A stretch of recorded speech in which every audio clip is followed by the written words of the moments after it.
Pourquoi les chiens sont-ils impurs? D'abord, je recommande de regarder un cours qui s'appelle Les fondements de la cacheroute, le sens profond de la cacheroute. Pourquoi est-ce qu'il y a des animaux qui sont cachers, pourquoi il y en a qui ne sont pas cachers? Et en expliquant cela, on comprendra pourquoi le chien n'est pas pur. Il n'est pas pur, il n'est pas cachère. Les animaux purs sont cachers. Pourquoi est-ce qu'on mange?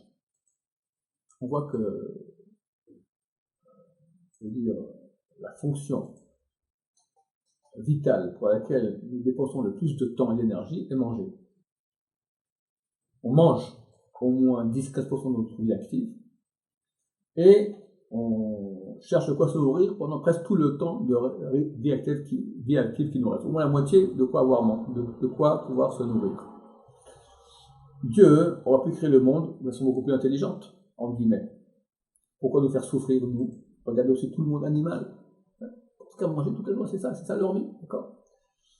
Qu'Hachem fasse autrement, qu'on se nourrit d'air, où chacun reçoit une batterie dès qu'il est né, automatique, comme ça, et tant qu'il vit, pas besoin de manger, et Hachem peut faire tout. Il peut faire un être humain. Non, un être humain qui pourrait vivre comme ça sans devoir manger. Il a fait autrement. Il a fait qu'on ait une nécessité vitale de manger. On passe notre temps à manger. Donc il y a certainement plus que avoir de l'énergie. Il y a une raison plus profonde à cela. Dieu aurait pu faire qu'on ait cette énergie que nous donne la nourriture autrement. Pourquoi il a fait que ça passe par la nourriture? Réponse.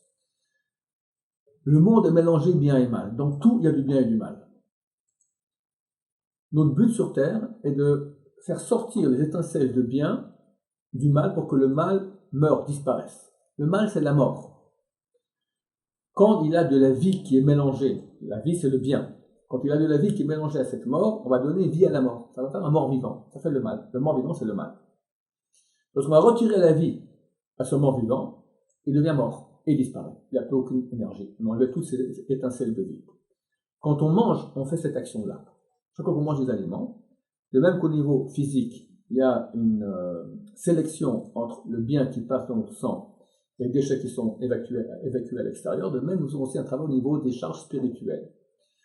Le bien passe dans notre sang en tant que charge spirituelle qui va nous aider à faire du bien et on va vers la divinité, vers le bien, et le mal disparaît. C'est pour ça qu'on n'a pas le droit de penser même une parole de Torah face à des excréments de l'urine. Vu que l'excrément de l'urine, c'est vraiment le mal sans aucune étincelle de bien, vu que la Torah, c'est la source de bien la plus puissante, la parole de Dieu, si même on pense cela, plus forte raison si on en parle, alors on fait retomber des étincelles de bien dans l'excrément, le travail est à refaire. Donc c'est extrêmement grave de faire cela. Donc quand nous mangeons, en fait, on fait une sélection entre le bien et le mal. Maintenant, nous pouvons faire cela qu'avec des aliments qui contiennent beaucoup d'étincelles de bien pour peu de mal. Si on ingurgite des aliments qui ont un grand pourcentage de mal pour peu de bien, on n'arrive pas à faire cette sélection de son total et le mal va rester en nous. C'est l'origine du pourquoi des animaux qui sont non cachers.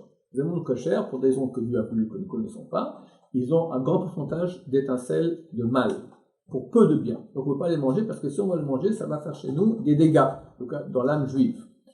Les animaux qui sont cachers, alors au contraire, on va pouvoir évacuer tout le mal parce qu'il y en a peu, on pourra faire en sorte que tout le mal, que tout le bien remonte. Quand on aura un plus grand potentiel de sainteté, à l'époque messianique, c'est-à-dire qu'au bout d'un moment, le porc reviendra à être cachère.